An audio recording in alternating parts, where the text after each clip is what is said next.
Welcome, finally, day 40 of 40 days celebrating Reverend Ambrose, 40 years in ministry, the day we have all been waiting for. With me, the senior pastor of Parklands Baptist Church, Reverend Ambrose. Yes. We celebrate you. Thank you. Glad to we be thank part of God this. for you. Amen. Last 40 years, leading Parklands Baptist Church. Amen. I've had many stories, so I want to hear from the horse's mouth today how you joined ministry, for the benefit for those who are listening, and all the other pastors who are listening, people of Paki who are wondering how did pastor join ministry, what has kept, of course, God has kept you for this long, but I'm sure there's something you know that the rest of us don't know that you want to share with us and encourage us. But today we're just celebrating you, but as an opportunity for you to share your story. So karibu sana pastor. Thank you. How did you come to Paki? That's the $1 million question. How did you come to Paki? Well, first, Pastor Sammy, thank you for this opportunity. I got saved in 1974. Wow. This is the time I was in Form 2, Jamhuri High School. And that was significant because the people who would later connect me to Parklands Baptist were fellow students from Jamhuri High School. Okay. So that was a connection I did not know. There's a name that I had. There's someone I interviewed Yes. who told me you are desk mate. Yes. It was your best man. Yes. Ken Obimbo. Yes. Of course, he later left Jamhuri and went to Alliance. Yes, he told me Yeah. you guys were together in Jammu. Yes. And he used to come to Paki. Yes. So I got saved in 1974. At that time, I was in the Anglican church. Grew up in a church called St. Stephen's, Jogo Road. That's, as my parents Anglicans, that's where I was baptized as a kid, then later got confirmed in that church, then got saved in 1974 in Form 2, and in that process, I began to grow in Christ. And you got saved in the Anglican church. I was in the Anglican church at that time. Yeah, there's a missionary who used to distribute books in the estates, and I got one of those books. You read it. Yeah, read it, was convicted. Prayed the sinner's prayer. I say, pray the sinner's prayer, received Christ in my room. You laid your hand on your head. So I started the journey. Yes. And so in Form 2, I'm growing in Christ, but a student in Form 3 found me reading this book. In Jammu. In Jamhuri High School, in the field. And said, hey, you're reading a Christian book. Are you a Christian? I said, yes. He said, my name is so-and-so. Actually, his name is called Peter Boyu. And I'm interested to encourage you. What I didn't know, he was being discipled by the navigators. So he engaged me and caught up with me. He came to visit me in class, lunchtime, home time. He had a Bible study. He introduced me to the Bible study. He just used to stay near the school. And so, but I didn't know, but these were connections that one day would land me at Parklands Baptist. Because was he in Paki? Yes. Wow. Yes. These are the first guys in Paki. Wow. And I did not know about Parklands Baptist Church at all, because I was not staying in Parklands. You were Eastlands. We were staying in Eastlands, then later we moved to South B. My father was working for the Kenya Railways. Then in 1976, when I was in Form 4, we shifted from South B, came to Parklands, railway quarters. And so we came to Parklands. St. Stephen's Jogo Road was far away, so my dad said, look for a church near here, because I don't have bus fare to give you guys. And you looked for... And the church nearest was Parklands. 1976. Yes. And when I went there, of course, with my friends who told me, hey, we have a church here. So I started going to Parklands Baptist Church, that time in 76. Just young people, no adults, teenagers. In high school, playing football, volleyball. In church? In church. So that was a point of attraction. It was a point of attraction for the young guys. We had just games, facilities. There was a library. Was it a new church? It was inaugurated that year, 1976. These guys, we played basketball together at Jammu. Now you played on Sundays in church? On Sundays in church, after school in Paki. We spent all our lives here in the compound of the church. Wow. Because that was our recreational place. So that mid-70s? That is mid-70s. 76, 77, 78. I mean, Form 4, finished Form 4, came to Form 5. I was still the chair of the CU. In Jammu. In Jammu High School. So in 76, I'm now in Parklands. I'm now starting to attend the church. We had missionaries, basically, who are now leading at the church. They're the ones who sat with us at Bible studies. We had parties, and we just gelled as young people in their midst. Wow. So the older people in the congregation were missionaries. Yes. The younger people were Kenyans. Were Kenyans and teenagers. And teenagers. Yeah, it was not an adult. We didn't have Kenyans who are adults in the church. So it is that the young people who are coming to church now, their parents started coming in, because at that time, the churches that were there was St. Mark's, which is an Anglican church, St. Francis, yes, and Consolata. So most of the parents went to those churches, and also All Saints Cathedral, because that's where Wakina Ken also used to go and come back to Paki, those kinds of play things. Basketball. Yeah, play basketball. So those are the early days when you were introduced to Paki. Yes. So how did you end up being in leadership before you ordained? Well, because we were the young people alone, we kind of now gelled and became kind of a youth group. Okay. Now as The first youth group. The first youth group. And so we are the ones now who did issue things like cleaning the church, putting hymn books, putting chairs. We were the ones who were singing in the choir. We were the ones who were closing the church. And so it is those times that began to build our leadership skills. Okay. Because we now were getting more involved in church, and the missionaries who are around us, who are now the leaders, began to notice us. And they discipled you guys? They were discipling us. Okay. We were now learning about Baptists. Who are the Baptists? Because that is, some of us did not grow with that in mind. And you were baptized around the same time?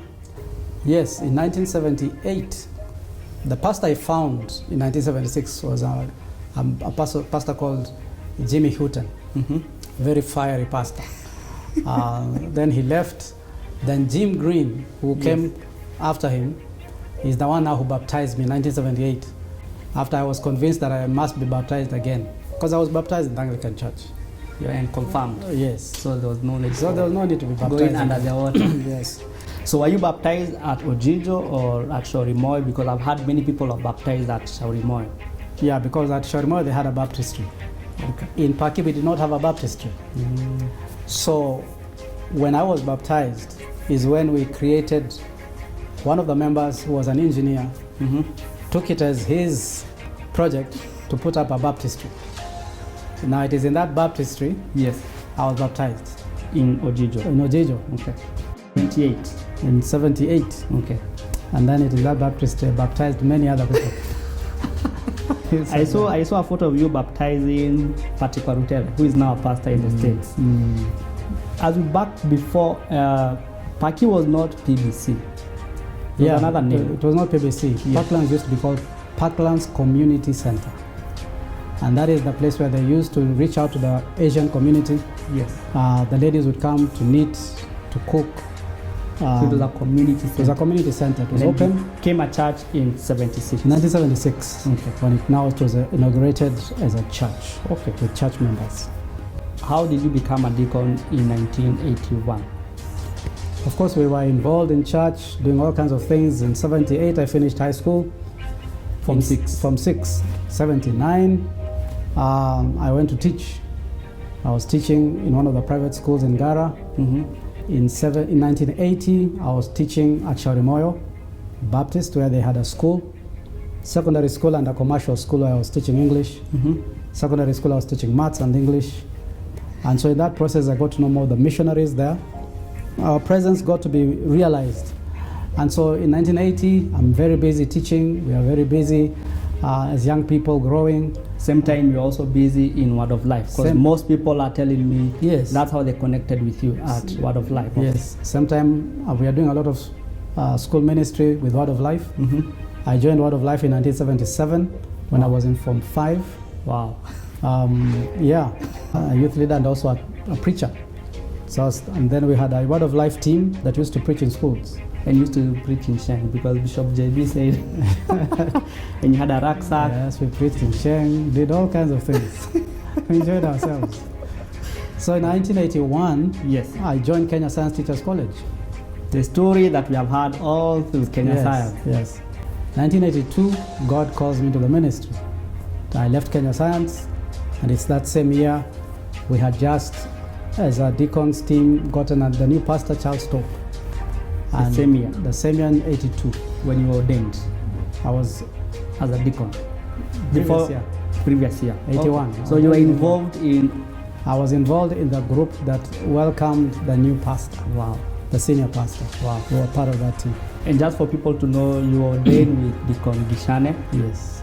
And someone else? And one other deacon who was not a Kenyan. Who was not a Kenyan. So yes. 3 local deacons. You are the first ones. And you are representing the youth. I was basically ordained to represent the young people. Wow. Yes. So, and that's where we are marking the 40 years from. Yes. Because we are in 81 and 2000 and 2021. 40 years. That's when we are officially marking the 40 years. Yeah, and by the way, Pastor, I was 23 years old. Wow. When I was a deacon, when I was ordained a deacon. So for all the young guys who are thinking deacon for the gray hairs, I was there. You were very active in the church. Very active, yeah. How did you get picked? Because you are telling me behind the stage you were nominated. Yeah, they asked the young people. Yes. We want somebody to represent the young people within the deacon. And they said, Ambrose will do it. Because during that time, the youth were asked to lead a service. And so we led a service because most of the services were done by the missionaries. Did you preach in that service? So I was nominated to preach. And that's when they started calling me Pasi. I was a deacon, but they were calling me Pasi because I preached in that service. And so the Pasi name came before I became a pastor. Yes. And you are being called Pasi within? By the young people. Outside Ojijo or also within Ojijo? In Ojijo. Okay. Wow. And any memorable moments after you were ordained as a deacon in 81? Because that's when your ministry started. Yeah, 81 was a blessed time because also I was doing student ministry.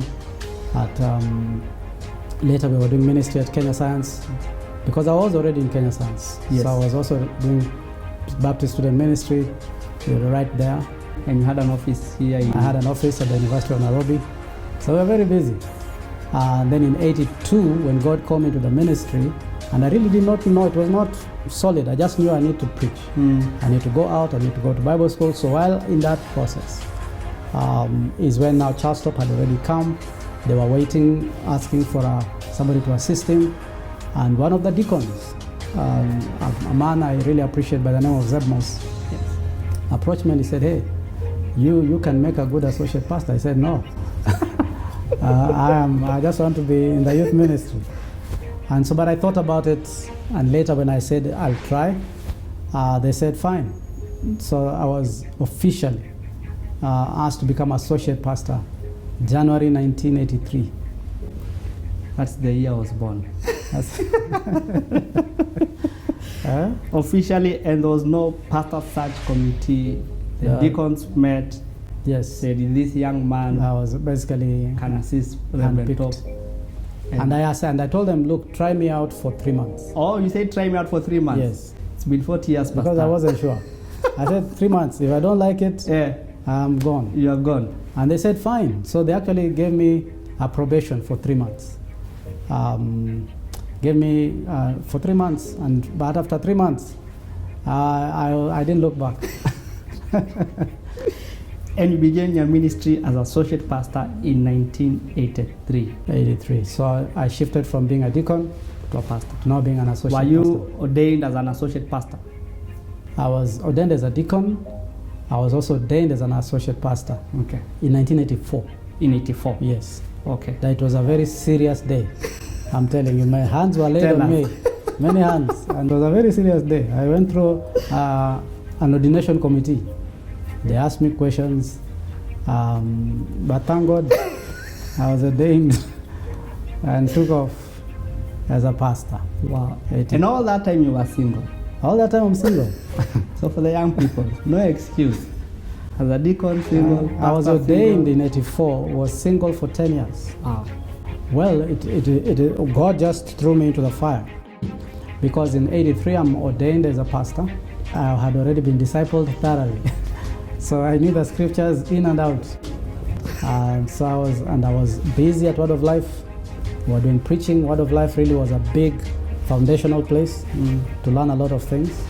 So I'm now a pastor, not in a Bible school, but immediately I became a pastor. The missionaries told me I need to go to theological school in Limuru. And so I was registered there before I was asked to go there. So people decided on your behalf? Yes. Charles Tope is the one who went and told the principal of the college, this young man needs to come to this place. Register him. So the principal came to tell me I'm registered. So I have no otherwise. So I started Bible school. I was ordained in '84 and already doing school at the same time. Wow. That same year in '83 is when now the president, Daniel Arap Moi, showed up in Parklands. Pastor, let me just pause there, because I'm just putting myself in your shoe. Yes. I'm a young pastor, single, just started theological college, and the president of the country has showed up. And the senior pastor has gone to Kisumu. Yes. So how was that situation for you? Because a lot of people are saying you are calm, you are courageous. Were you calm then? How was it for you, Pastor? I've been a relaxed person for many years. I don't panic. Yes. And so that day I nearly panicked. It was one of the biggest testing grounds of my calling, because in terms when I was called from Kenya Science, that call was so direct. So nothing could shake me that God had called me to preach the gospel. And calling is key. So being a pastor was no trial and error. So I knew I was called, and that's the confidence that gave me when the president showed up. But because it took me by surprise, I ended up locking myself in the toilet. But when I came out and God told me, hey, the president did not come here looking for you. He came for the word, and you have the word. Now get out of that toilet and go preach this message. And how long did you stay there? I stayed there for quite a few minutes, because you see, when I arrived, the security men are the ones which confused my head, because I never met security people from State House. And when I was told the president is coming, I said, I'm done. What made it worse is when I went to the office to check my sermon, I found I was going to preach from the book of Daniel. That is the one now that I knew I was in big trouble. So I locked myself in the toilet, hoping that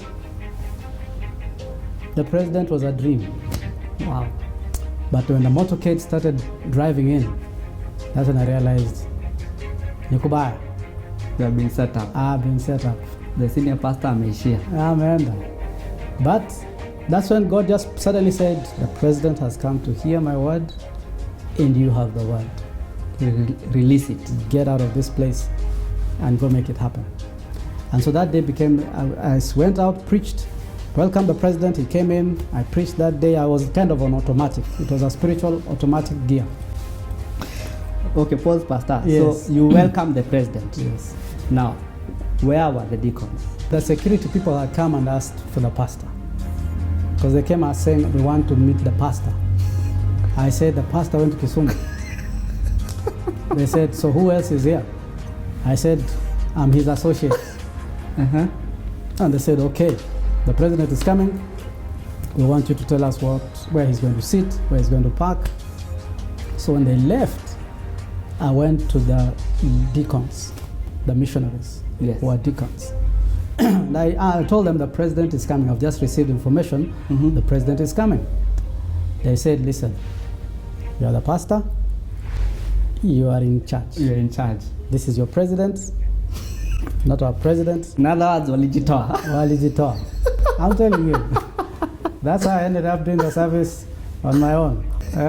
You preached, you took the offering. I preached, I didn't take the offering. But you almost taken. I was about to take the offering. I realized there were other people who could help, so I was assisted. And you see, I'm on automatic because I don't know the script. I don't know exactly how I will introduce the president. Because we had not sat to figure out this service. So I was doing everything. I was doing everything at the pulpit. That's why I didn't even introduce the leaders. Oh, I just did the service. Mm-hmm. And the president, did you introduce him to speak to the people? Yes. Usually after the offering is when the pastor preaches. So when I went up to preach, I said, before I preach, we have a very special guest among us, His Excellency the President, and I would like him to come and greet the people. He greeted the people. So he came up, greeted the people, very brief, and he just thanked people for praying for the country because we had just come out of a coup situation, and he sat down. I stood up. You preached. I preached with all my heart from the book of Daniel. Wow. Finished. And you know, when you finish, the president stands. And everybody stands. You ushered him out? So I ushered him out to his car, had a short conversation. He entered his vehicle. He left. He left. And that's when I came back to the earth. I was back into the gear. The automatic gear shifted. So in that service, you just felt God overpowered you with His Spirit, and you just... I was completely on automatic. Wow. And that was very significant for the life of Paki as a church, and also you as a young minister. Yeah, because when I was making this conversation with him, he said, hey, this is a very nice place. It's a small place at Ojijo, where we were. Mm-hmm. But if you ever need help, let me know. Now that statement now opened a door for us to begin to now follow up. And the senior pastor came from Kisumu. We shared with him what had happened and what the president had said. And so we started looking for an opportunity to visit His Excellency the President. And it is much later we got that opportunity to go to Kabarak. And we had that conversation. And therefore the Westlands land now came up. And that's when this property here in Westlands was given to us. And the connection is traced to that day that you preached on the book of Daniel. Daniel was around. It's amazing. Anything else you want to share in the 80s before we come to the 90s? Yeah, so of course, like I said, the 80s, in 94 I was ordained, and we were just put hands together with Charles Top, who really started giving us a vision of where he wants to see the church going, how he wants to touch the city. And we used to visit with him every time, visitations. There's one particular visitation. You gave your life to Christ on Sunday. Yes. On Monday we were visiting you. Yes. We knew where you were staying because I knew the area. Yes. So I was the co-driver, and he's the one who drove, and I would take him to those places. And that's how one day we landed in Martha's house, following up on her decision of being a Christian. So she got born again in Paki. She got born again in Ojijo, yes. Wow, at Parklands. That's very interesting. I'll hear that story. And much later, I had the privilege of baptizing her. In the baptistry you are talking about? That baptistry I'm talking about. But I did not know her.